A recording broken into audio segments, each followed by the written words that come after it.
parle cinéma avec des amoureux de pop culture. Moi, c'est Vincent Todini. Et moi, c'est Caroline Poisson. Chaque mois, un sujet, 2 invités et à manger. Vincent, tu fais péter le popcorn ? Eh bien, bonjour à tous. Aujourd'hui, donc, on a le plaisir d'accueillir Christophe Cortouz, auteur, et pour la première fois également Bastien Martin qui est coordinateur chez Caméra, etc.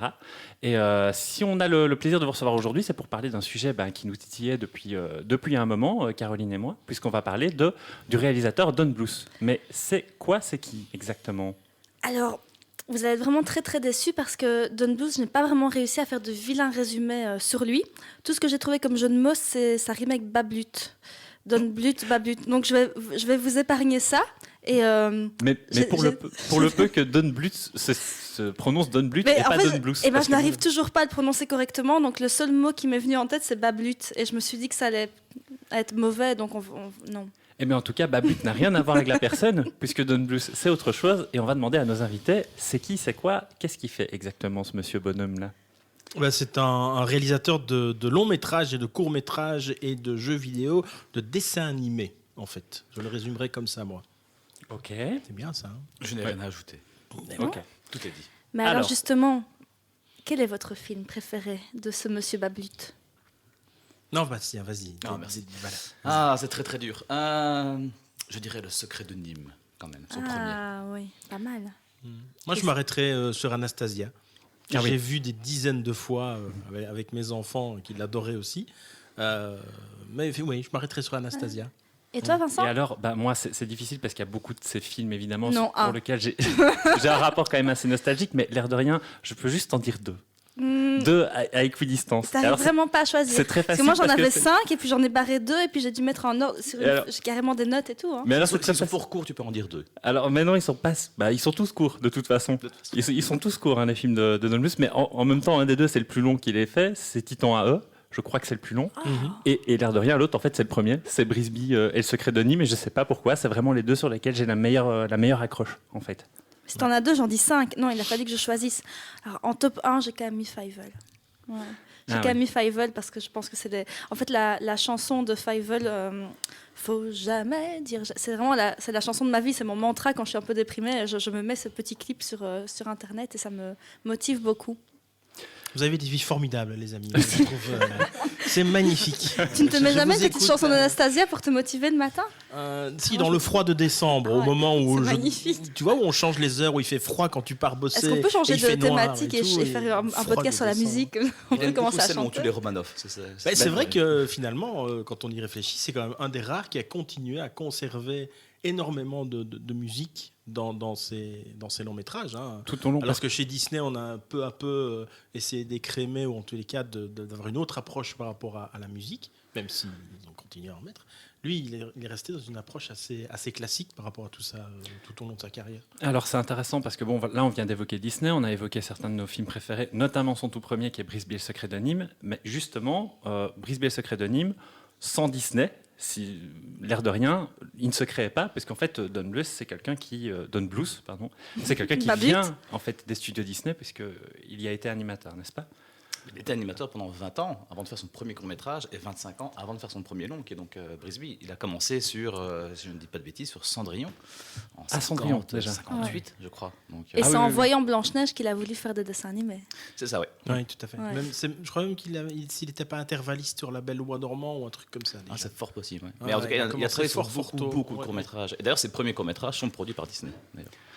Les tout premiers courts-métrages, exactement. Mais par contre, Brisby et le Secret de Nîmes, vous m'arrêtez si je me trompe, c'est pour des raisons de divergence artistique, justement, qu'il vivait dans le studio Disney, qu'il a décidé finalement de s'en éloigner un petit peu et qu'il a pu aller faire son film de son côté, si je ne dis pas de bêtises, de façon artisanale. C'est un peu la légende, c'est effectivement la fin, la disparition des 7 sages, comme on appelle, qui commencent doucement à arriver vers la fin de leur carrière. Il y a eu une espèce de mini-révolte, effectivement, qui arrivera surtout à la fin des années 70 avec Taram et le Chaudron Magique. C'est un merveilleux film, très drôle. Magnifique. J'adore. Moi, j'adore, mais il fait flipper. Que des films joyeux. Mais je pense qu'il y a aussi d'autres choses. C'est simplement qu'il avait envie d'avoir un peu plus de liberté. C'est un peu ce que Ub Iwerks avait eu dans les années 20 avec Disney. Je pense que il a juste voulu partir avec son collaborateur qui est Gary Goldman, avec qui il va faire tous ses films. J'ai l'impression que c'est plus une envie d'indépendance en dehors du contexte vraiment compliqué de Disney à cette époque-là. Ouais, parce qu'effectivement, à cette époque-là, ça se passe très très mal pour un peu tout le monde chez Disney. Mais c'est la fin de l'âge d'or. C'est vraiment la fin de l'âge d'or. D'ailleurs, c'est Waking Sleeping Beauty, qui est un long métrage qu'on peut retrouver assez facilement, un documentaire de long métrage qui raconte toute cette période-là. Et je me demande bien si Don Bluth n'apparaît pas d'ailleurs. Je pense qu'il apparaît. Et on découvre vraiment cette période où Disney, waouh. Mais je te rejoins, je crois qu'à un moment donné, quand on travaille dans une machine, dans un monstre comme peut être la compagnie Disney, avoir envie de faire autre chose et d'avoir Tim Burton a eu la même démarche aussi, plus rapide, mais lui aussi, il était au niveau de Disney et puis tout à coup, on le voit glisser vers quelque chose d'indépendant. Mais par contre, effectivement, je ne m'entends plus. Ah, voilà, je suis revenu. Okay. Voilà. Bon, ça va, donc tout va bien. On va juste reprendre la... Mirko, tu devras couper, que tu reprennes ta phrase, parce qu'on t'entendait... Il n'y avait plus de son à Christophe, en fait. Il n'y a plus de son du tout, donc j'ai peur qu'on n'ait pas entendu ce que Christophe disait. D'accord, bah, écoute, on va essayer de recaler ça. Parce qu'il y avait un peu de... Reparle-moi de ce documentaire. Voilà, c'est ça. Voilà. Il y a effectivement un documentaire très intéressant qui parle de cette période assez sombre chez Disney, qui est Waking Sleeping Beauty, où Don Bluth apparaît d'ailleurs. Et finalement, mais comme tu le dis, il a envie de liberté, et un peu comme Tim Burton, qui à un moment donné travaillait aussi chez Disney, et puis très rapidement va se cogner contre les murs de la machine Disney, et du côté très, je dirais, cadré de ce qu'ils peuvent proposer, et il va vouloir partir. Et Don Bluth, c'est pareil. Donc, le film qu'on évoquait, c'était donc Brisby et le secret de Nîmes, mais l'air de rien, est-ce que quelqu'un peut me dire de quoi ça parle exactement cette histoire? Parce que l'air de rien, comparé à l'image qu'on se fait des films d'animation du studio Disney, il y a quand même une espèce de gap, il y a quelque chose finalement de très inquiétant qui émane de ce film. Allez, Bastien, c'est ton préféré, c'est à toi d'y aller. Mais moi, ce que j'aime beaucoup, c'est que c'est l'un des rares films de Don Bluth à aller aussi loin dans l'hommage qu'il rend à Disney, parce qu'on est complètement dans l'univers avec ce côté animaux anthropomorphes, avec ces souris qui doivent lutter contre les méchants rats, les méchants oiseaux rapaces. Donc on est très très chez Disney, et en même temps... Et des méchants humains aussi. Et des méchants humains qui ne sont pas si présents que ça. Je pense que d'ailleurs il faut beaucoup d'années avant que Don Bluth puisse vraiment se concentrer à dessiner des humains propres. Même au début, ça galère vraiment, je trouve, d'ailleurs. Je pense qu'il faut vraiment entendre Anastasia pour avoir une vraie rotoscopie qui est vraiment intéressante. Mais sinon, il y a une vraie distance, malgré tout, dans le ton.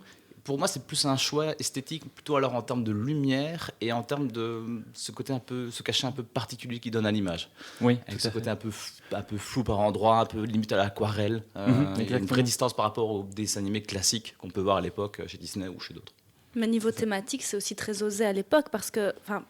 c'est quand même vachement flippant pour un dessin animé, pour tous ces gamins comme moi qui ont grandi avec du Disney. D'un coup, tu te tapes un Brisby, t'es là, wow, c'est quand même assez questionnant. Moi, je me souviens que ça me terrorisait. Ça me terrorisait, ce dessin animé. Mais pourtant, moi, je trouve qu'ils sont tout aussi flippants chez Disney à cette époque. C'est vrai ? 3-4 ans avant, tu as les aventures de Bernard et Bianca. C'est quand même une petite fille qui est... C'est incroyable, mais moi, j'arrive pas à me souvenir de Bernard et Bianca, parce que ça fait très longtemps que je n'ai pas vu, mais comme d'un film flippant. Tu n'étais pas né, c'est pour ça. Il y avait quand même effectivement toutes ces scènes dans le bayou. Mais je trouve que l'ambiance... mais je trouve que l'ambiance est encore très...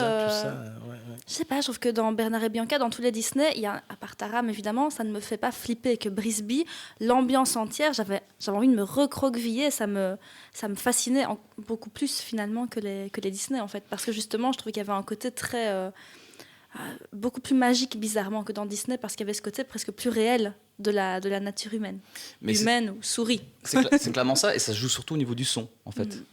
C'est l'un des films où Don Bluth travaille le moins le son, donc il y a très très peu de musique, il y a très peu d'effets de bruitage, alors que chez Disney, il y a tout ce qu'on appelle déjà le Mickey Mousing dans un premier temps, il y a l'utilisation de la musique non-stop, des bruitages un peu légers, des gags un peu récurrents, avec des effets très appuyés.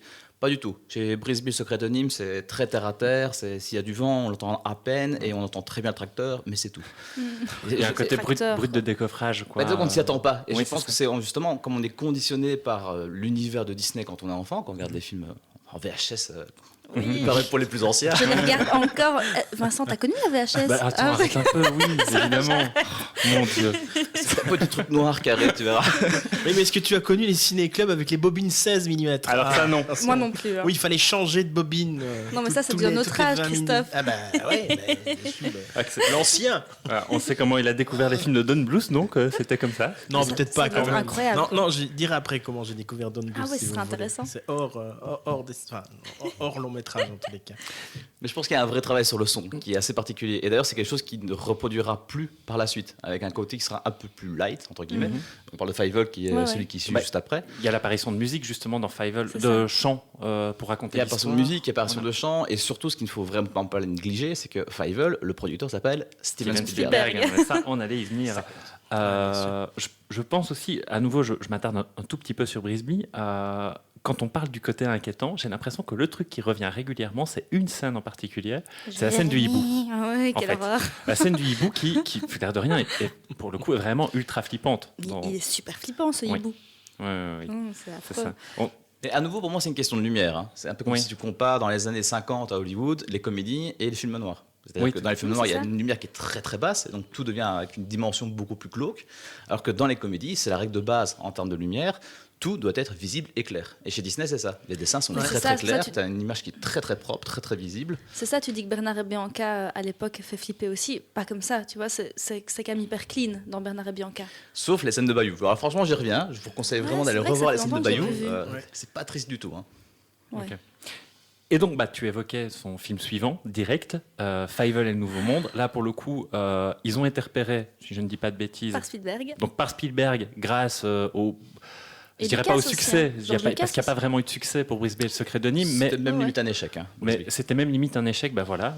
Donc c'est difficile hein, avec le recul de remettre un peu les choses en contexte, mais pour le coup c'est un échec. Mais là pour le coup il est quand même repéré par Spielberg qui apprécie énormément la patte de l'auteur et se dit voilà je vais te produire ton film et donc là ça donne une relecture mais via le point de vue de Souris de Russes qui émigrent vers donc le Nouveau Monde qui sont les États-Unis en gros. Avec Voilà. toute une dimension judaïque qu'il faut vraiment pas négliger non plus. Hein. Ce côté où les juifs sont pourchassés par les méchants bolcheviks. Le film s'ouvre comme ça. Oui, c'est vrai, qu'on appelle les Bolcheviks. bolchas. Non, attends, les bolchas. Je ne sais plus. Je ne sais Il y a un plus. jeu de mots avec gros le chat chat. avec Il y a le un jeu de mots calotte. avec les chats. Ouais, ouais, c'est je pense, ça. ouais. Mais, et on sent qu'il y a une double influence de Spielberg, je trouve, justement sur mettre en avant ce côté judaïque très important. Et il y a un des thèmes qui va un peu réapparaître par la suite chez Don Bluth aussi, c'est cet enfant qui, entre guillemets, soit perd ses parents et les cherche, soit part dans une autre direction, vers une autre terre. Mais il y a toujours cette idée de l'enfant seul. Et ça, c'est plus Spielbergien. Oui, quoi, tout à donc, fait. C'est vrai, tout à Mais fait. le Ouais. nom Fievel, c'est le nom en yiddish du grand-père de Spielberg. Ah bon? Le saviez-vous? Le saviez-vous? Eh ben non. Ah ben voilà, super. Voilà. Anecdote de Encore C'est plus. pas mal, quoi. Non, mais Notez-le pour les ressortir en pas de famille. mais hein, je trouvais ça super émouvant, en fait, qu'ils aient donné à cette petite souris vraiment le prénom de son grand-père. Je trouve ça hyper beau. Mhm. Outre le côté, évidemment, thune, machin, on est d'accord, mais il y a beaucoup de lui dans cet univers, et je trouve ça... Mais je crois hyper, qu'effectivement, touchant. à partir de cette époque-là, Spielberg, il essaye d'occuper, je ne vais pas dire tous les champs de la création, mais presque. Je ne sais pas s'il se rêve en Disney, mais en tous les cas, il sait qu'il ne va pas pouvoir travailler à ce moment-là, en tous les cas, avec Disney directement. Et je ne dirais pas qu'il choisit le meilleur outsider venant de chez Disney, mais si, c'est ça, c'est Si, ça si, qu'il va mhm. faire. Et Il tu place parlais, bien ses cartes, tu hein. parlais de Lucas. Lucas, je pense qu'il va venir juste après, hein, avec Petit Mais Pied. je pensais qu'il et avait avec déjà The Land produit. Before Time, hein. Je pensais qu'il avait déjà produit sur Fievel, mais Je pense pas. Je pense pas, non. non, je pense il, pas. il arrive après. Ouais, je pense Il qu'il arrive arrive juste après. Ouais. Je ne savais Et pas. là, déjà, c'est comme tu dis, c'est ça qui est intéressant, c'est que tu as un univers qui va entrer en relation avec celui de Don Bluth, mais très vite, ça va éclater. Parce que de la même manière, je crois qu'avec Disney, il a énormément de difficultés. Tu as un peu l'impression que c'est une espèce de leitmotiv dans sa carrière, Don Bluth, c'est qu'il se dit, OK, allez, j'ai encore essayé avec quelqu'un, mais il se heurte régulièrement. Il y aura des suites à Fievel, il y aura des suites à Petit Pied, à la Vallée des Merveilles. Un paquet, etc. d'ailleurs. Ouais, il y a un paquet, il y en a 13, je pense, Et- Petit Pied. hein. Et en fait, il n'aura plus jamais rien à voir avec ça parce que. Il se fait déposséder. quelque Mais je part. crois qu'il y a ça, et puis je crois qu'il y a chez lui une démarche qui rappelle très fort celle de Walt Disney, c'est-à-dire que Walt Disney, il voulait jamais refaire deux fois la même chose. Chez Disney, on va commencer à avoir des suites quand il va falloir alimenter l'univers de la VHS et de la vidéo, où là, un film tous les X années, c'est plus assez. Donc on va commencer à décliner en vidéo, etc. Et puis ensuite en long métrage quand les procédés de production seront en place. Et je crois que pour Don Bluth, c'est pareil. Il n'a pas envie de refaire deux fois la même chose, il n'a pas envie de se laisser enfermer. Et ça, c'est sûr qu'à Hollywood, quand tu décides chaque fois de changer la formule de ce que tu proposes, même si ces thèmes sont récurrents, même si ce que tu as évoqué, la lumière, etc., t'as l'impression qu'il se réinvente chaque fois. Et ça fiche la trouille au producteur, bien évidemment. Enfin, c'est évident. Et un petit truc peut-être pour complémenter ce que dit Christophe, c'est qu'après le grand succès va être Fievel, il y a aussi cette volonté de devenir encore plus indépendant pour Don Bluth, qui part s'installer en Irlande. Ouais. Et en fait, la grosse différence, je trouve, c'est qu'il y a un côté qui est un peu plus pauvre dans le graphisme des films suivants, en tout cas c'est mon avis, tout simplement parce que sur Le Secret de Nîmes et sur Fievel, Don Bluth avait une équipe très très large, beaucoup de temps, beaucoup de moyens.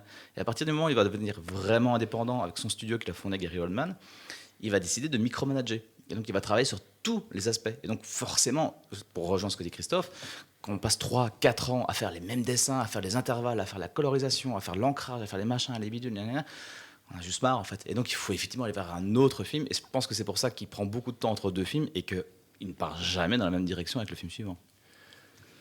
Avant de passer au film suivant, j'aimerais quand même bien que tu nous dises comment tu as découvert Don Bluth, parce que c'est vrai, j'ai trop peur qu'on oublie, ça m'intéresse vraiment. C'est évidemment avec une pièce de 20 francs entre les mains, c'est-à-dire c'est Dragon Slayer. Ah bah ouais. C'est j'allais l'arcade, j'allais y venir. Parce que c'est vrai là on avance dans les années, il faut quand même qu'on vienne quand même à la base, quoi, et Dragon Slayer. Voilà, en fait Dragon Slayer c'est le premier jeu d'arcade sur borne d'arcade avec un laser disc qui est finalement, au niveau de mécanique de jeu, c'est absolument nul. C'est ce qu'on appelle du quick time event. Donc, Before it was cool. Voilà, Before it was cool. J'avoue que pour préparer le sujet, j'ai quand même été regarder le joueur du grenier spécial Dragon Slayer, parce que je ne connaissais pas. Et en fait, le jeu te propose qu'une seule possibilité de gagner.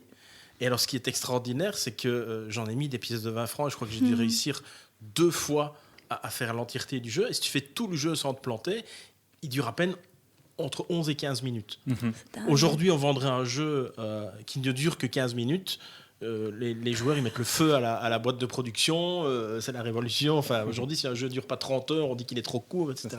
Mais en même temps, il faut tellement d'essais-erreurs pour arriver à la fin. Oui, parce que, alors comme je dis aussi, il ne fallait pas tomber sur une borne d'arcade qui était un peu pourrie, avec les contacts qui étaient un peu rouillés ou un peu oxydés. Sinon, tes 20 balles, ils partaient en 2 secondes 3. Parce que, bon. Mais c'est là, à ce moment-là, moi, quand je découvre Dragon Slayer, d'abord, je me marre comme un con à regarder les autres jouer, parce que l'animation est excellente. On retrouve un peu le côté complètement délirant un peu de Roger Rabbit aussi, je trouve. Et ça, pour le coup, c'est la qualité du jeu, l'animation. Oui, bien sûr. Tu le connaissais, toi, Vincent, le jeu ? Oui, je vois, mais j'y ai jamais joué. Ouais, moi, je connaissais pas. Il y a plein de versions maintenant. Il y a moyen de jouer, même, je pense, en émulation PC, enfin, peu importe. Et là, je me dis, pas cette version-là, en fait.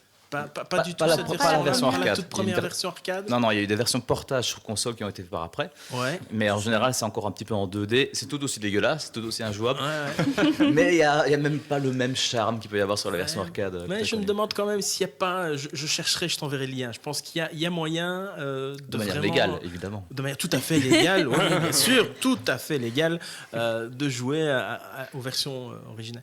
Et je me suis dit, mais qui a programmé ce jeu d'abord, qui a dessiné? T'as cherché, et c'est comme ça que j'ai découvert Okay. Don Bluth et puis la suite, effectivement, la le Secret magie de Nîmes, etc. Ok, merci, je voulais quand même qu'on en parle. J'avoue que je m'en doutais quand même que c'était de là, donc vu qu'on était parti directement sur le Oui, non, je ne film. l'ai pas rencontré dans l'ascenseur un jour en allant faire un tour. Ah bonjour, vous êtes qui?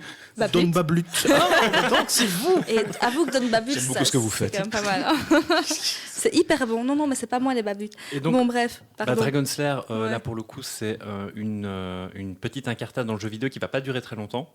Non. Si vous, Si quand même, pas ça va de durer quelques années. Hein. Il va y avoir beaucoup de versions qui à chaque fois sont dirigées entre guillemets par Don Bluth. Hein. Ouais. Donc il y a un Dragon Slayer 1 et un Dragon Slayer 2, c'est ça? Ouais, il y a Space plus. Ace aussi. Et il y aura une version qui s'appelle Space Ace et qui est sur le même principe, sauf que c'est un personnage dans l'espace, etc. Et je pense que c'est tout.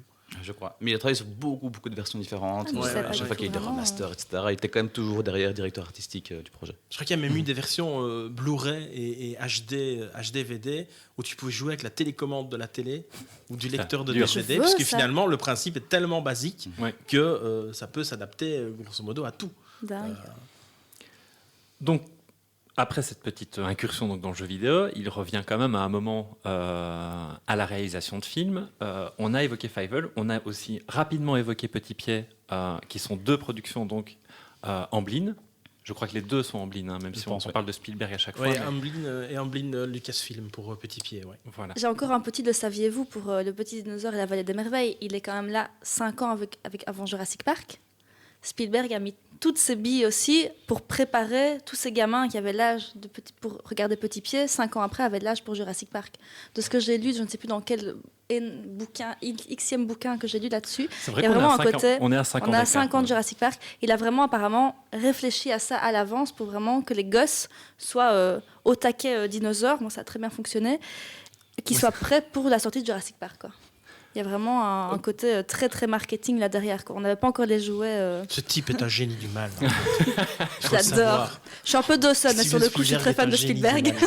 C'est un méchant James côté Bond. Dawson. Tu vois. Oui, c'est ça. Un milliardaire qui a plein d'idées. Et alors, Et qui sait 5 ans à l'avance qu'il va faire un film sur les dinosaures. Il contrôle Alors, nos il fait esprits. un dessin animé de long métrage sur les dinosaures. C'est quand même Qu'est-il très bien. Quel est son réseau? là, je vais bien les avoir, là. Ouais, c'est ça, quoi. Non, c'est hyper Faudrait malin. regarder C'est chaque film de hyper malin. Spielberg et voir 5 ans après ce qui s'est passé. Exactement. Pour voir si On va se rendre- effectivement, et on va étudier ça. Peut-être qu'il a l'almanach en fait. Oui, c'est peut-être c'est lui qui ça. l'a. Donc on a 1200 quelque chose. Attends, même, hein. Oui, je pense aussi. Je sais pas si on saura finir cette émission vivant. Tu vois. Et alors, je vais juste rebondir parce que c'est vrai que je suis un peu d'accord avec toi. J'ai aussi Avec cette qui, toi sensation. Avec, On ne voit pas pardon. ton doigt au podcast. Hein. Effectivement, Oui, c'est avec Bastien. Je suis aussi Il monte sa droite. vachement d'accord avec Bastien sur le fait que de Fievel à un petit pied, j'ai vraiment. Je vais arrêter de dire petit pied, c'est le petit dinosaure et la vallée des merveilles, c'est ça le vrai titre. Oui, oui. En passant d'un film à l'autre, j'ai aussi cette impression de voir que l'animation est beaucoup moins Ouais. qualitative. Il y a vraiment quelque chose, je trouve. et Beaucoup pour- plus lisse. Beaucoup Ouais. plus. Ouais. Ouais, lisse, je sais pas, Je- mais ouais, c'est- plus. C'est le mot qui me vient. mais plus je ne sais pas si aléatoire, c'est correct. ouais, voilà, il y a quelque chose.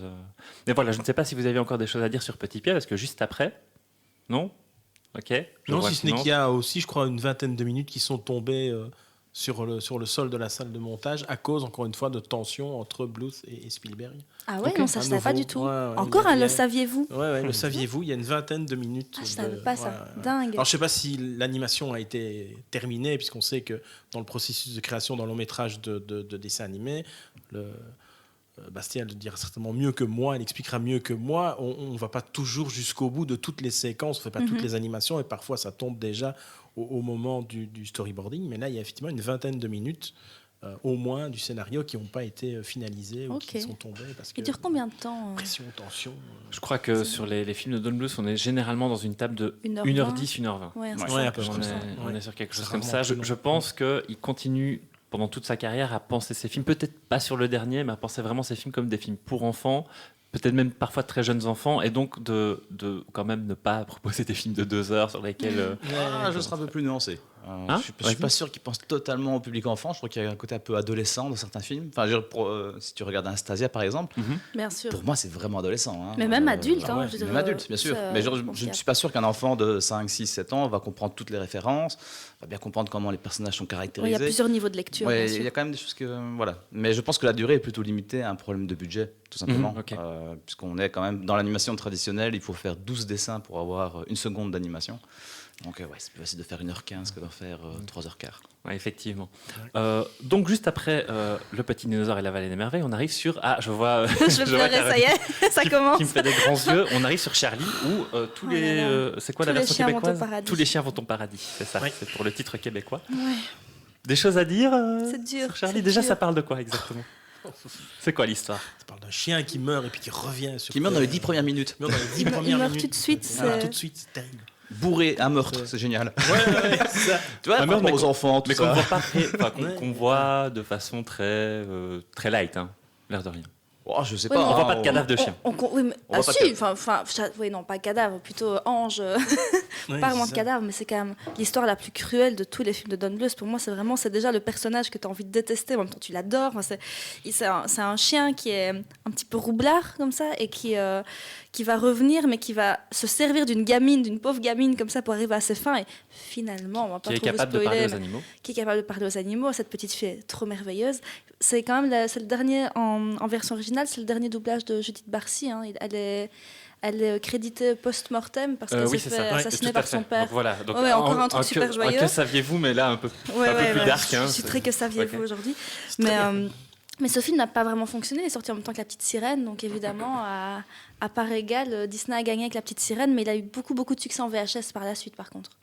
Et Moi, beaucoup de diffusion en télévision, j'ai Beaucoup, l'impression. oui, J'ai ce l'impression que film, ça Mais fait ouais. c'est très, très c'est souvent. récurrent aussi, hein, ça chez lui, c'est cette espèce de succès sur le long terme où les gens redécouvrent en disant tiens, il a fait ça, oui, et finalement ça a du succès en VHS, c'est rediffusé. Et ça, pour le coup, il peut être c'est à Disney, si je me permets de. Ah oui, Ouais. Oui. Parce que Disney impose que les films ne passent pas en télévision, tout simplement, avec même cette logique de dire on sort les VHS pendant une certaine période et après on les retire de la vente pendant 4, 5, 6 ans pour créer une demande pour les remettre derrière ce marché. Ah oui, Je savais pas du tout, moi, ça. Ça s'appelle The Vault, c'est le principe du Vault. Ouais. Ils mon enferment Dieu. le bien truc sûr. dans. Ils ont fait ça avec dans les un DVD, coffre. ils ont fait ça avec les Blu-ray maintenant. Alors Disney Plus change un petit peu la donne, mais depuis 30 ans, c'est impossible de voir un film de Disney de telle période à telle période si tu n'as pas acheté la VHS juste avant. À l'époque, oui. À l'époque. Dingue. Eh ben, pour le coup, c'est peut-être la raison pour laquelle Charlie, en fait, je l'ai découvert en préparant l'émission. C'est vrai? Ah oui. Ah oui, mais ouais. Moi, j'aimerais tellement être à ta place et découvrir Charlie maintenant. Quoi. Moi, je dois Moi, te dire je que pleure Avec à une bouteille cause de ça. tequila. avec le recul, en fait, il m'a pas. Ça fait quand même 30 ans que je pleure à cause de ce film. Quoi. Tu vois, c'est Je quand vais me même faire pas taper, possible. mais je Non, crois non, que c'est pas grave. c'est un des films qui m'a le moins touché, en fait. Mais non, Charlie. mais si tu l'as découvert maintenant, je peux comprendre. Ouais, Maintenant, voilà. regarde-le, imagine-le avec des yeux de petite fille qui a l'âge de la petite fille dans le dessin animé. Attends, je c'est, me mets dans la peau d'une petite essaye. fille. Non, je sais Moi, pas. à l'époque, en plus, j'avais un chien, un gros chien comme ça qui est décédé et tout. Je peux te dire que moi, c'était pas possible. Quoi. C'était trop. Encore maintenant, j'en parle, c'est pas possible. Quoi.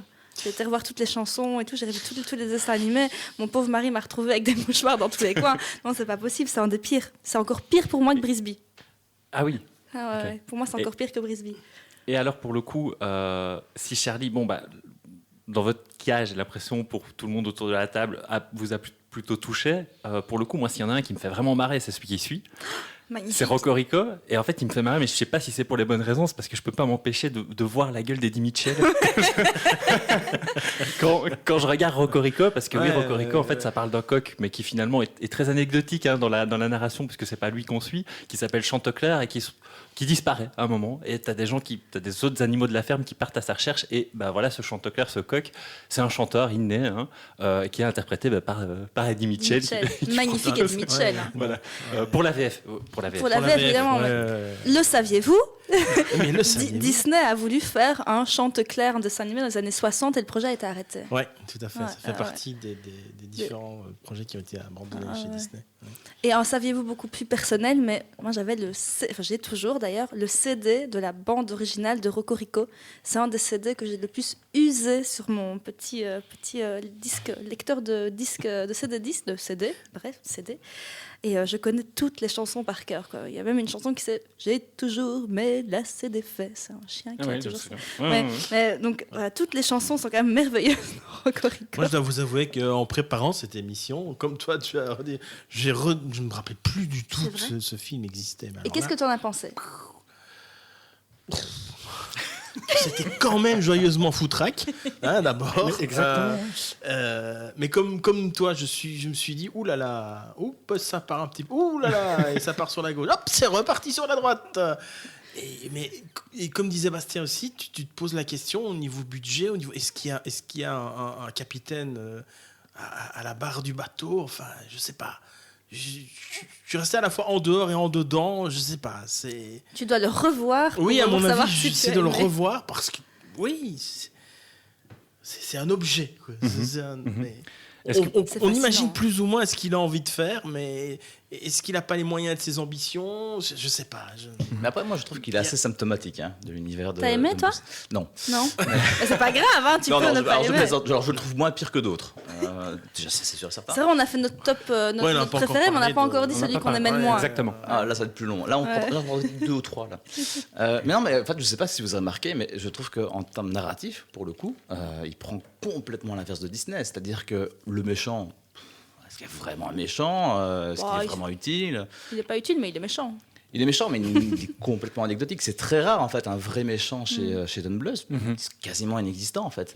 À part Rasputin, à part le méchant dans The Pebble and the Penguin. Mais sinon, c'est très, très rare d'avoir un vrai méchant, d'avoir un vrai conflit. Fondamentalement, on ne fait que suivre un voyage d'un personnage qui rencontre des alliés, des opposants. Mais c'est plus un voyage personnel, intime, à nouveau, initiatique, voilà, avec cette rencontre d'une nouvelle terre et revenir sur la terre ancienne. On ressent l'influence quand même de l'écriture de Vogler dans ce petit côté SR qu'on revient au départ, C'est etc.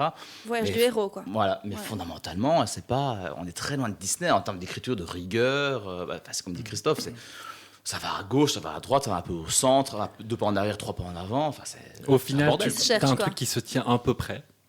Oui, à peu Voilà. près. Tu l'avais Sur- déjà sur vu une quand tu patte- étais petit, toi, Sur une Vincent? patte comme un coq, Alors. en fait. Sur une patte. Alors, on est justement sur ces 2 films-là. Tu l'as aussi découvert. Charlie et Rocorico. Mais Ouais. Rocorico, je l'ai plutôt redécouvert. Ok, et t'as aimé? Alors, comme je dis, pour Eddie Mitchell, oui. Ah oui, c'est ça. Pour Ouais. Eddie Juste pour Mitchell, Eddie oui, Mitchell. vraiment. Mais sinon, effectivement, j'ai regardé celui-là, j'ai pas pu m'empêcher de ne le regarder que d'un œil distrait parce qu'effectivement, il y a eu un moment où j'ai eu l'impression de voir surtout des lieux communs qui n'étaient pas forcément toujours très, très bien amenés. Et effectivement, moi, je parlerais plutôt de consistance narrative. C'est qu'à un moment, j'ai l'impression qu'effectivement, d'avoir quelque chose qui se délite un peu, où on voit un peu trop les ficelles. Et sur ce film-là, particulièrement, je l'ai senti, quoi. Quelque chose qui n'était pas le cas, par exemple, pour ses productions des années 80. Mais je crois que j'ai beaucoup de mal à ne pas aimer les films dans le sens où je les ai vus enfant. Ouais. Dans le sens où je les ai vus enfants et que je me souviens je me revois quand j'étais petite me dire à partir de maintenant je sais dire que je n'aime pas quelque chose. Je sais pas, vous voyez ce basculement quand on est gosse où en fait on aime tout et en fait à un moment donné on se dit non en fait j'ai un esprit critique. Mais je me souviens que tous les films de Don Bluth je les ai vus encore petite donc je n'arrive pas encore je ne saurais pas ne pas aimer ce qui m'a fait tant vibrer quand j'étais petite. Tu vois? Après, pour sa défense, je trouve qu'il y a beaucoup d'émotions quand même dans les films de Bluth. Alors parfois, c'est très tire-larme, mais au Oui, moins ça marche, hein. fonctionne quand même. Et autant le scénario est relativement inexistant, autant Rocco et Rico en particulier, on ne s'ennuie pas vraiment en fait. Il se passe Non. toujours quelque chose. Ouais, c'est ouais, la scène de la rivière, c'est on découvre la ville. Donc il y a quand même cette logique de dire il ne faut pas qu'un gosse s'ennuie quand il regarde le film. Et ça, je trouve que c'est plutôt Ça bien. fonctionne, ouais. Et justement, ce côté enfantin qu'on évoquait tout à l'heure, là, c'est plutôt sur ce genre de film-là, ce genre de production-là, que je le sens vraiment le côté petite enfance, en fait. J'ai vraiment l'impression que je jouais sur on va vous montrer les animaux de la ferme. Ça aussi, ça fait très allez, les petits-enfants, c'est pour vous, quoi, en fait. C'est Babe, quoi. Voilà, c'est ça, ce film-là. Et y compris d'ailleurs pour le film suivant, le côté Poussolina, qui fait très, très conte. Là, pour le coup, quand j'étais petit, ça, c'est une VHS que j'ai poncée, là, pour le coup. C'est vrai? Ouais, Poussolina, mais je sais même pas vraiment pourquoi, mais là, pour le coup, j'étais persuadé, quand j'étais petit, que je regardais un Disney, si ce n'est qu'en fait, il n'y avait pas le carton d'entrée de Disney, c'est tout. Mais moi, j'aurais très bien pu prendre ça pour un Disney. C'est celui que j'aime le moins, moi, Poussolina. Il ne m'a jamais... Je sais pas pourquoi. Tu n'aimes pas Grundle? J'aime pas Poussolina, je trouve Pour qu'elle le est compte cucu de- en fait. Elle est... Je sais pas, je la trouve justement... je la trouve trop cucu. Je sais pas, non, justement trop princesse Disney quoi. Ça me... Mais c'est peut-être pour ça aussi que C'est pour ça, voilà, ouais. parce qu'il a essayé de se rapprocher un peu plus de la formule Disney. Même tu évoquais tout à l'heure la lumière, les couleurs, etc. Celui-là est beaucoup plus proche Bien sûr. de couleurs, je vais dire des couleurs primaires, mais presque Ah, il est très beau, hein. Presque. Visuellement il est très très beau. Oui, bien Mais je sûr. trouve que les personnages sont Mais- moins badass quoi. Je sais pas, non? Ouais. Je trouve que Poussolina, je sais pas. Bastien a l'air pas d'accord. N'a pas l'air d'accord pour Bah, parler pour le coup, je français. trouve que c'est un personnage féminin qui est pas inintéressant. Alors qui est pas très réussi, hein, on s'entend bien. Puis elle est toute petite, Elle est la toute pauvre. petite. Elle est toute Alors oui, et Poussolina, ça parle de quoi? Ça parle d'une fille qui est grande comme Qui a un la taille pouce. d'un grande comme un pouce. pouce. qui a la D'où taille d'un- Poussolina d'ailleurs. Très bien. Tu vois Et en anglais, Si elle était un tout petit peu plus grande, elle s'appellerait Indexolina, par exemple. Toondolina. et en VO, T'as- c'est t'as vu le film ou Thumbelina. Ouais, Toondolina, moi je te trouve parce qu'en fait j'ai oublié d'écrire le H sur Oui. ma feuille. Tom Balena. Thumbelina, et qui se retrouve à vivre une aventure dans la forêt parce qu'elle a rencontré le prince des fées.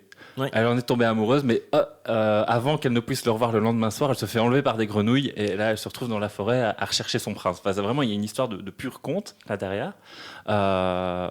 Bah, c'est un conte. hein. C'est un conte c'est d'Andersen. C'est un donc, conte. Et ça Andersen, commence vraiment comme un ouais, Disney. C'est je ouais. rencontre un prince charmant, ça fait une demi-heure que je le connais, je veux l'épouser.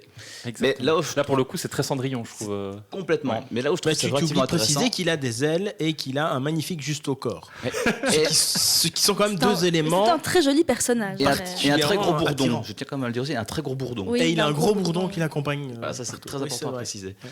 Mais tu vois, tout au fur et à mesure du film, donc à chaque fois, le nombre de prétendants un petit peu dégueulasses qui lui tournent autour, qui veulent l'épouser, qui veulent faire des trucs, qui veulent la mettre dans une boîte de striptease, etc. Donc à chaque fois, elle subit un tout petit peu, jusqu'à ce qu'à la fin, elle dise non. Sans raconter tout ce qui se passe. Hein. Mais il y a quand même cette demande de mariage à un moment donné. Elle dit non, je ne vais pas le faire en fait. Je prends mon indépendance, un petit peu vous faire voir, et je trouve que c'est plutôt bien. C'est pas encore tout à fait optimal comme personnage féminin, on est bien d'accord. Mais quand on voit ce qui se passe au studio d'en face chez Disney, C'est clair. waouh, il y a quand même une belle marge de progression, je trouve. C'est Me Thumb. Au lieu de Me Too, c'est Me Thumb. Mais qu'est-ce qui se Elle- passait elle- justement Thumb. Balance ton pouce. Balance ton pouce. Elle est là, balance ton pouce. Ouais. Et pourquoi pas? Ben voilà. Mais justement, tu disais peut-être ce bien. qui se passait en face du côté de Disney. On est en 1994. Qu'est-ce qu'il y avait à cette époque-là chez Disney? Moi, je n'arrive plus forcément à replacer. De petits films qui n'ont pas marché, hein, c'est Aladdin, C'est c'est La Belle et la Bête, c'est Le Roi Lion, je crois que c'est le Roi Lion en Même 94. que c'est le Roi Lion. Je crois que le Roi Lion arrive juste après. Ou Je juste crois qu'il après. arrive en- C'est en 93, 94. je Ah oui, crois. ok. Film qui C'est n'a le pas marché, moment où- d'ailleurs. Donc voilà, effectivement, bah, c'est Voilà. bien de repréciser aussi ça. Donc, balance ton pouce, quoi. Non, mais c'est vrai que tu as raison que moi, j'avoue que je ne l'ai pas revu Poussolina ici pour préparer parce que. Et c'est pas des questions que je me posais enfant. Et quand je dis. Mais non. Mais c'était pas des questions que je me posais en fait quand j'étais petite. C'est des questions enfin, je dis pas que j'avais raison, mais toi tu vois la belle princesse, tu trouves ça beau. Mais justement, c'est ce qui me saoulait chez Disney, c'était les jolies princesses. Et pour moi, la Poussolina, princesse amoureuse du mec un peu joli, non, pas possible quoi. Je préférais les. Mais il y a clairement un côté comme les ça. chiens, les Fievel, tu vois, un truc un peu sympa quoi. Mais c'est vrai que. Fais gaffe quand même à l'interprétation. Moi, les princes et princesses, je préférais les chiens. Ah oui, d'accord. Bah, disons, t'avais déjà une jeunesse un peu sauvage, Caro. J'ai hein. toujours été sauvage. Quelle drôle d'émission. Quelle drôle d'émission. Vous aimez les chiens? Ouais, Poussolina, je me souviens que j'avais. C'est encore un. Enfin, je sais pas, c'est très intéressant, mais bon, on aime bien les anecdotes personnelles ici. J'ai été acheter la cassette de Poussolina à la petite librairie au-dessus de chez mes parents. Et en fait, c'est cette époque où on faisait des faux dessins animés. Je sais pas si vous voyez des gens qui recopiaient des dessins animés. Donc, j'étais acheté ma cassette de Poussolina en pensant revenir avec Poussolina. Et en fait, j'avais acheté un genre de Poussolina du Aldi. Et donc, je pense que c'est ça qui m'a un petit peu dégoûté aussi de Poussolina. Ça peut être une explication. Oui, mais c'est l'époque aussi où tous ces contes sont dans le domaine public.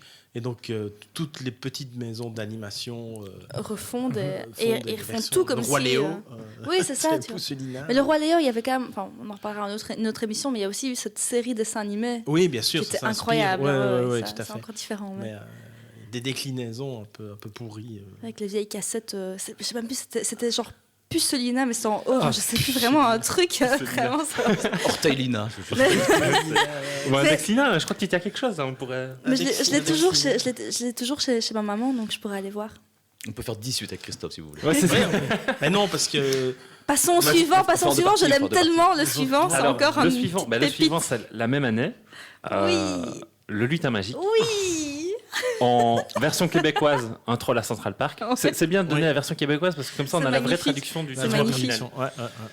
Donc voilà, un troll à C'est Central le Park. pire échec de Don Bluth. Oui, tout à fait. Il sera même pas distribué en Non, il est Europe. même- Exactement, Il sera c'est la même pas raison pour laquelle je l'ai distribué regardé en en VO. Europe. Parce que je n'aime pas les versions québécoises, moi. Mais il Ça n'a pas me- été, ça me dérange. il n'a pas été ici au cinéma et ici il n'est même pas en DVD. Tu l'as qu'en cassette. Moi j'ai encore la cassette du lutin magique, mais tu ne l'as pas en DVD. Ouais, non. Le Impossible. vrai lutin.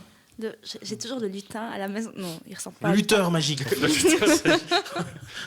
Ah, des Un acteurs catcheur à mexicains. Central Park. Mais il y a énormément de Disney dans le lutin magique. Il y Bien a sûr, bien sûr. Les Énormément. fleurs. Ah oui, Rien et que les alors, fleurs. tu Ouais, parlais c'est- du fait que c'était rare qu'ils montraient des humains. Bah, là, en fait, on a parlé de Poussolina. Là, maintenant, on arrive sur le lutin magique. C'est deux films sur lesquels, là, il y a des personnages qui sont vraiment centraux dans l'intrigue et qui se retrouvent être des êtres humains. Bon, maintenant, en termes d'animation, je ne sais pas ce que vous en pensez. Je sais pas si on peut vraiment dire qu'ils sont centraux. Par rapport à Pousselina, je suppose que tu parles de la maman qui je- veut avoir Pousselina. Mais c'est parce que Poussolina ou les personnages de fées sont humanoïdes.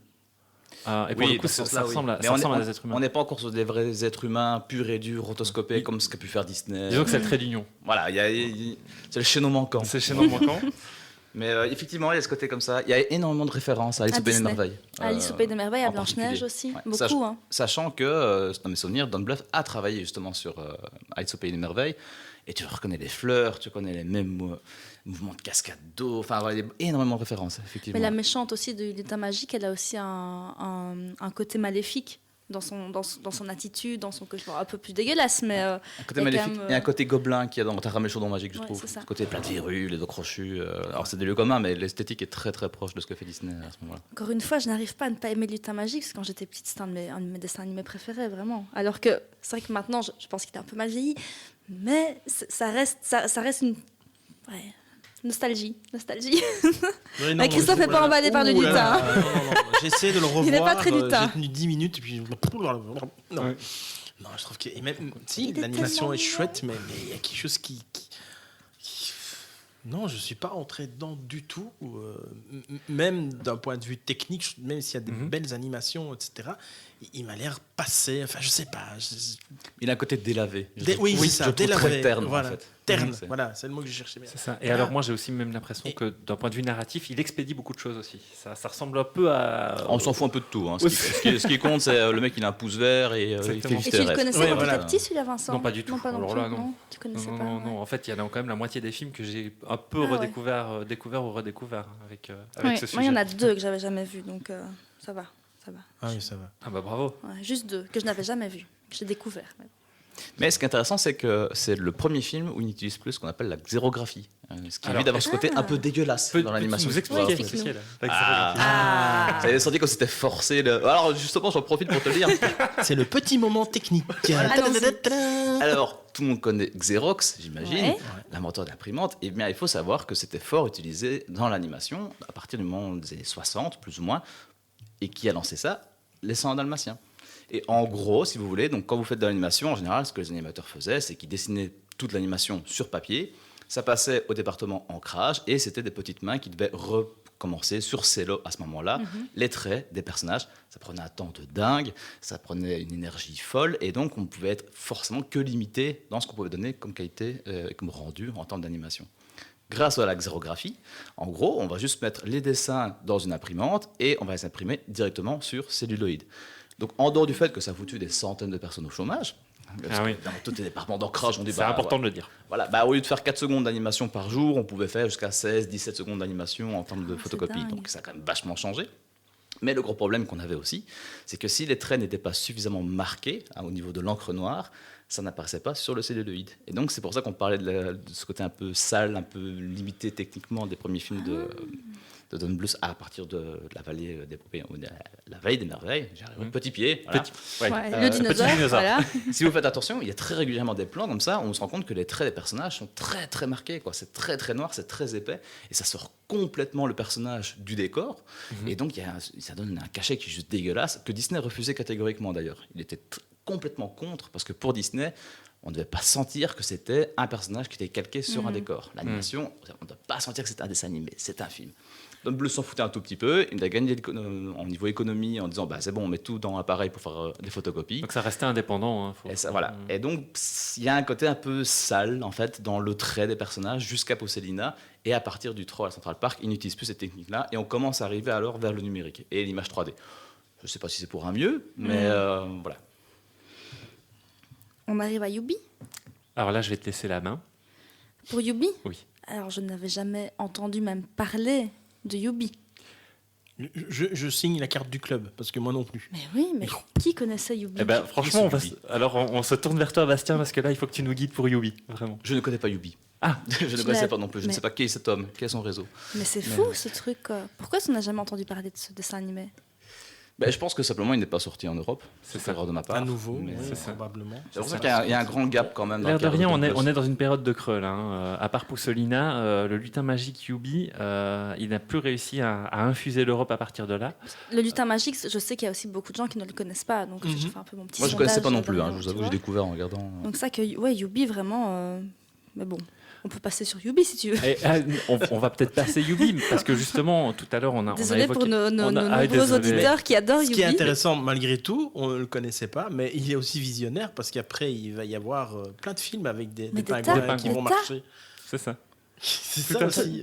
Bah, eux, les grosses machines connaissent Yubi. Ouais, Elles. ah, Tu vois. ils se sont dit, il y a moyen de faire un truc avec les pingouins. Et hop là. Mais même en tant que personnage, tu vois, ces espèces de petits, je ne sais plus comment ils s'appellent, ces espèces de petits pingouins avec des gros sourcils, qui est toujours en colère, qui est toujours fâché, qui est toujours.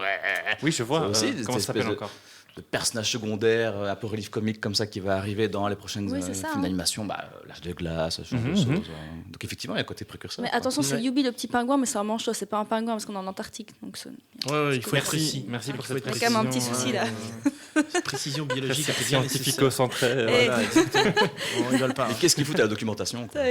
Yubi petit manchot, je sais pas, ça donne moins Voilà. bien. Et donc, passer ce gap, passer donc Poussolina 1994, ces deux films-là qui ont du mal à arriver en Europe 94-95, on arrive, un film qu'on a évoqué, 97, on a Anastasia. Alors Anastasia, tout à coup, qualité Le froid d'animation, de décembre. moi, c'est Magnifique. c'est ce que je trouve, qualité d'animation vraiment super bonne, comparé à ce qui est venu avant, notamment Poussolina. Il y a que 3 ans d'écart, mais je trouve que la différence est énorme.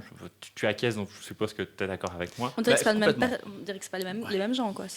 Le numérique. Il n'y a rien à faire en 3 ans, les avancées. Et alors, je trouve que c'est une des grandes qualités quand même, parce qu'on critique quand même beaucoup Don Bluth, mais il y a quand même beaucoup de qualités aussi. Et c'est d'avoir su vivre avec son temps et de ne jamais mal considérer l'image numérique. Je veux dire, c'est l'un des premiers à avoir pris le jeu vidéo sérieusement avec Dragon Slayer. Tout à fait. Ouais. Quand on voit ce qui se fait à l'époque, en gros, c'est juste pour dire on va faire un argument marketing derrière un film et on sort un petit jeu et on s'en fout. De toute façon, les joueurs, c'est des gamins, ils sont un peu cons. Pas du tout chez Don Bluth. Quand il fait Dragon Slayer, c'est quand même une vraie qualité artistique au niveau graphique en tout cas. En termes de gameplay, bon, c'est un peu un cancer. Et ça dépendait pas de lui. Voilà, pour sa défense, ça dépendait pas. Parce que la technologie ne le permet pas encore à ce moment-là. Voilà, mais il y a une vraie volonté en tout cas d'être très, très loin. Il y a une vraie volonté d'offrir quelque chose de différent. Et je trouve que quand il utilise la 3D, c'est exactement le même principe, et ça se sentit encore un peu plus dans Titan, c'est qu'il utilise la 3D à des fins intéressantes, c'est-à-dire qu'il fait des mouvements de caméra complexes, il fait des scènes d'action qu'on ne pourrait jamais faire, sauf un coup démentiel, en animation traditionnelle. C'est la scène du train, c'est ces grandes scènes de ballet avec des centaines de danseurs, avec la caméra qui fait 360 degrés. Voilà.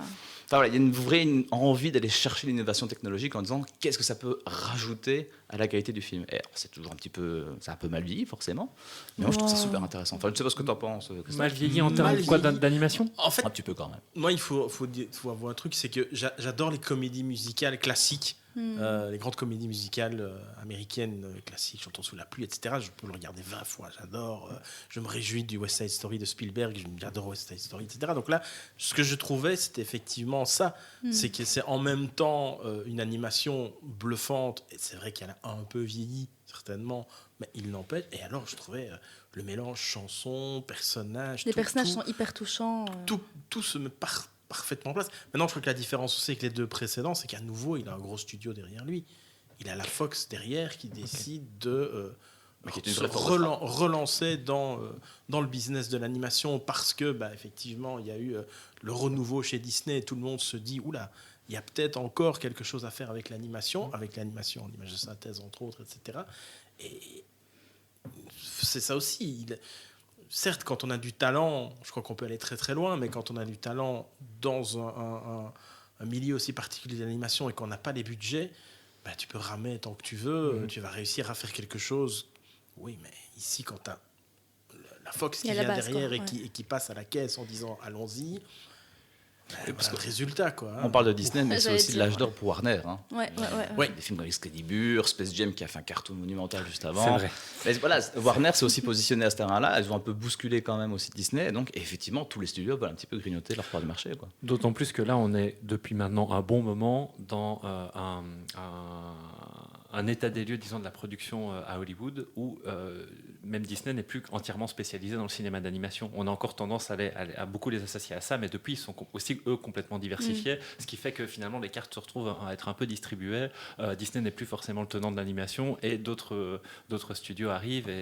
Même si le public ne le sait pas. Le public ne le sait pas. C'est pour ça que Disney a créé Touchstone, a créé Exactement. des diffusions où ils ont pu, Hollywood Pictures, etc., pour pouvoir effectivement distribuer des choses sans avoir vraiment le label Disney. Mais je suis d'accord avec toi. Et ça va être une espèce de pic, mais un dernier pic, parce que qu'est-ce qui arrive juste après ?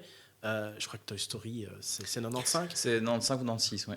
Voilà. On arrive vraiment à un moment donné où là aussi, il va y avoir une rupture du cinéma, finalement, d'animation 2D. Dans le cinéma d'animation, ouais, tout à fait. Pour la 2D. Mais vous parlez par rapport à Disney, dans Anastasia, il y a pour moi beaucoup aussi de cette trame Disney en termes de la fille, le garçon, le petit personnage rigolo, le gros méchant, etc. Mais je trouve qu'au niveau de la base du scénario, il y a quand même quelque chose d'un peu plus... Déjà, l'histoire derrière, hein.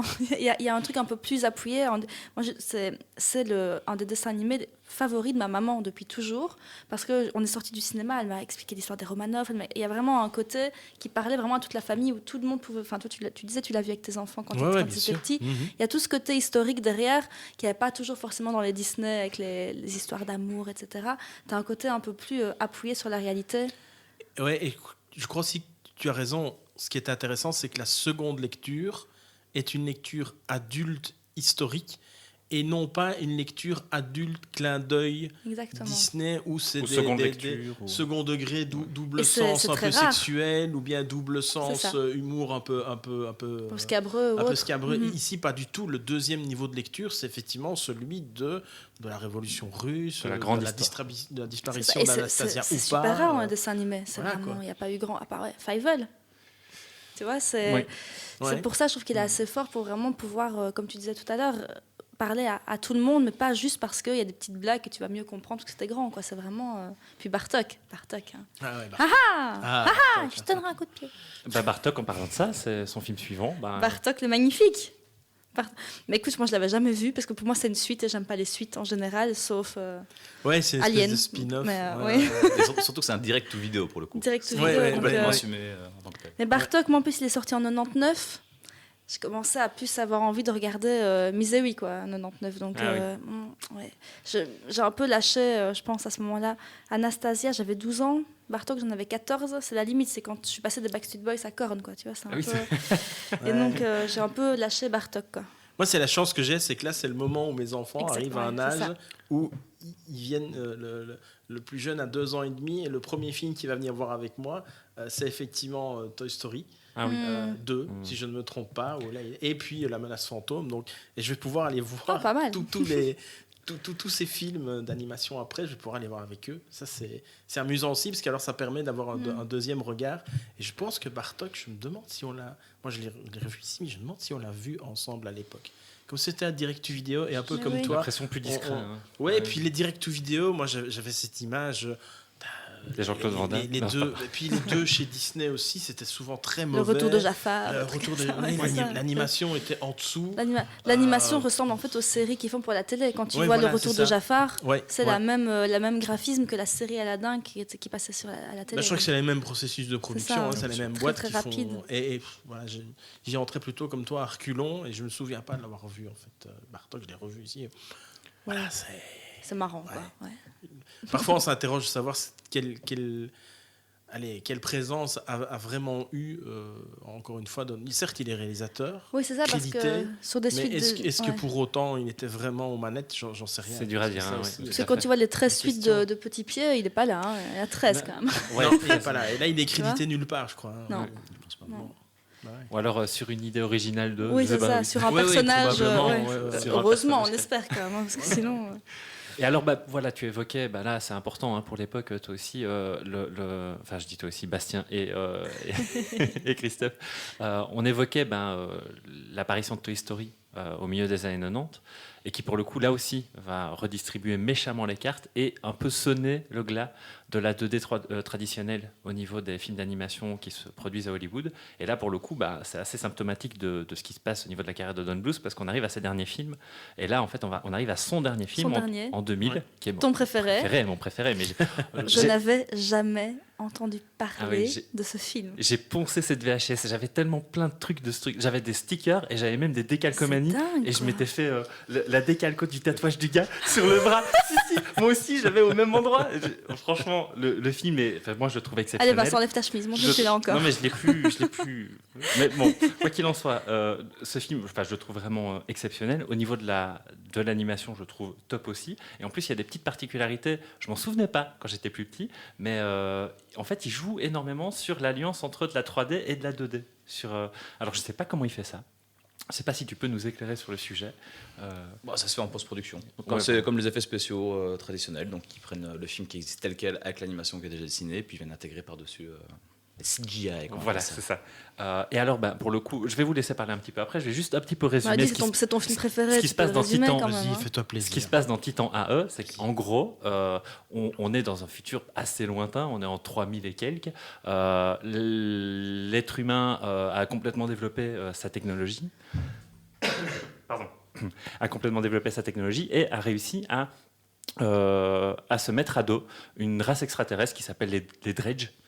Ou les Dredgen, je ne sais plus les Dredge, qui décident de les exterminer parce que voilà, je sais pas, on sait pas trop ça. À nouveau, on est dans les petits blancs scénaristiques qui Parce parfois que dans c'est ces des films. méchants. Parce que c'est des méchants. Parce qu'ils viennent de exactement. loin, donc c'est des méchants. Et donc là, Voilà. il y a Alors, ils veulent nous exterminer. exactement, De toute c'est façon. ça qui se passe. Ouais, Ils sont bleus méchants. pour le montrer. Voilà. Même que le grand méchant, il a une méchante voix. Ouais.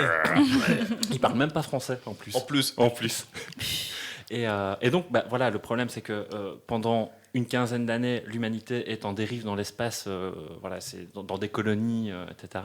Et en fait, on découvre que le héros principal dont on suit les aventures, en fait, son père était le gérant d'un projet qui s'appelle le projet Titan et qui permettrait en fait de retrouver un foyer pour l'humanité. Mais évidemment, les Dredge ne veulent pas ça et donc il part dans une aventure pour essayer de retrouver ce projet avec toujours ces extraterrestres qui lui collent au basque et qui tentent de l'en empêcher.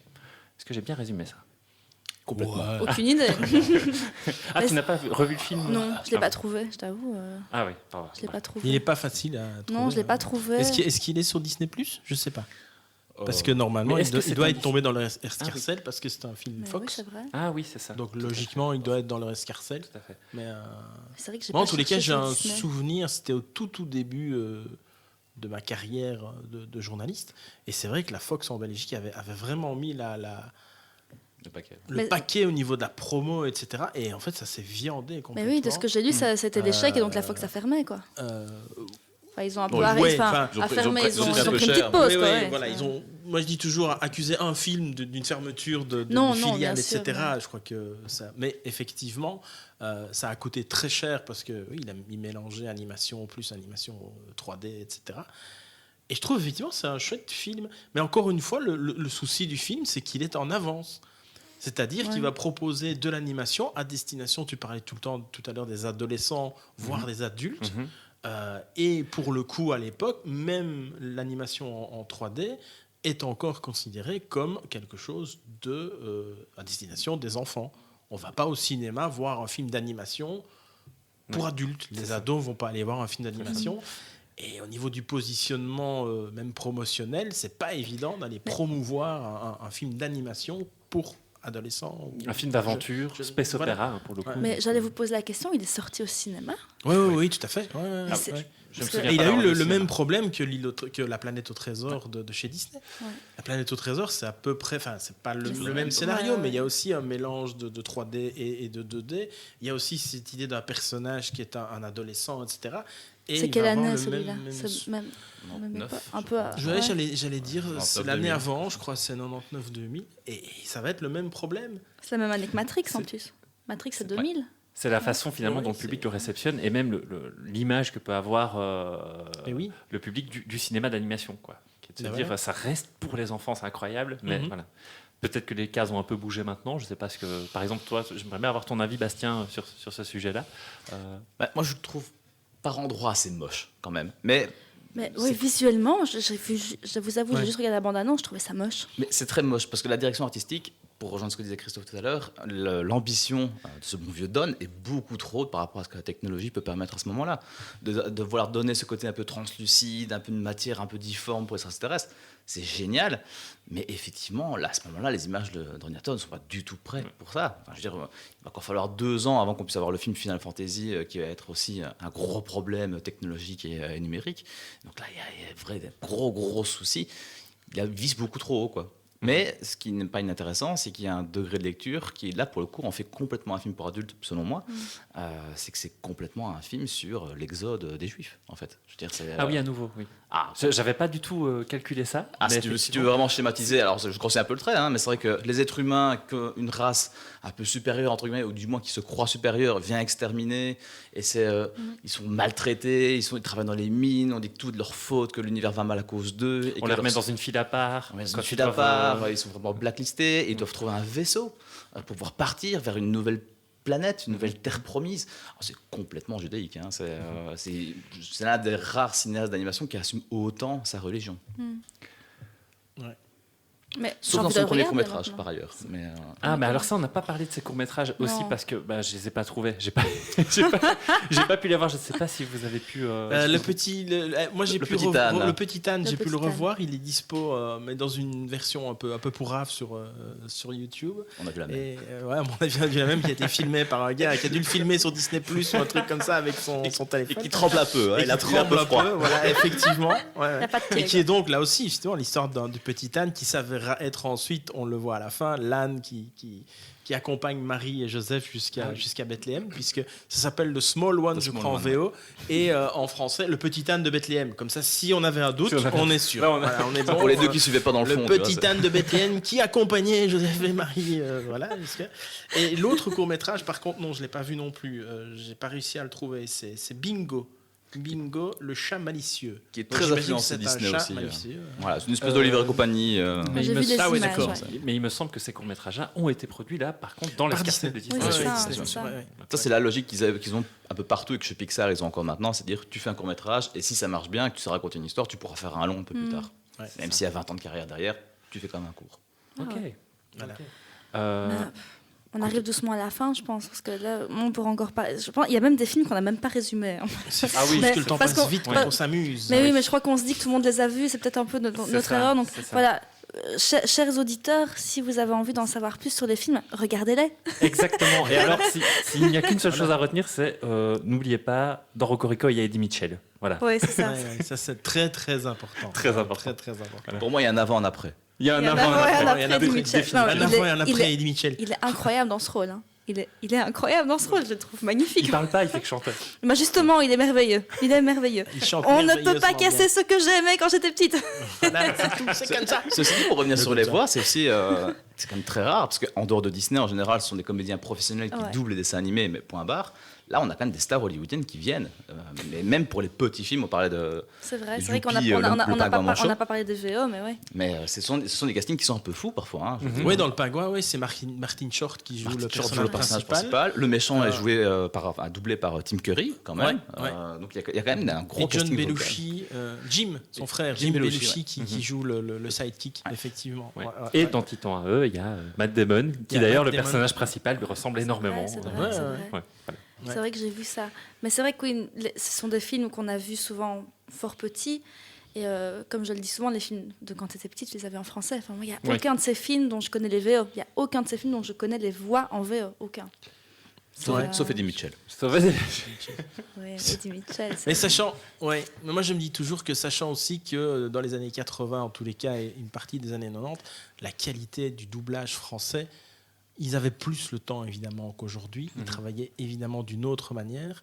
Et on fera peut-être un jour un popcorn dessus, mais SOS Fantôme par exemple, moi il y a un ajout par rapport à la VF des SOS Fantôme que en VO, il y a des trucs qui sont, avouons-le, moins drôles. Alors qu'aujourd'hui, quel que soit le film, les VO, elles sont souvent Exactement, catastrophiques. ouais. Mais c'est pas, quelque part, c'est pas de leur faute non plus. Hein. Non, non. À une époque où ils recevaient le film parfois en juin et il sortait en Europe en octobre, là maintenant, ils sont tout contents de recevoir le disque dur 3 jours avant la sortie en salle. Quoi. Ah oui. Bien sûr, mais tu le vois aussi avec les séries, tout ce qui est Netflix, etc. Je pense c'est semaine après semaine qu'il Ouais, les double, ouais. il les double à la pelle et ils te les tapent. Enfin, c'est... Ben, je sais plus si C'est une on catastrophe. l'avait raconté lors de notre popcorn sur Star Wars, mais cette folie du doublage du Réveil de la Force, où le doubleur de Han Solo a reçu toutes les bandes avec uniquement la bouche d'Harrison Ford visible.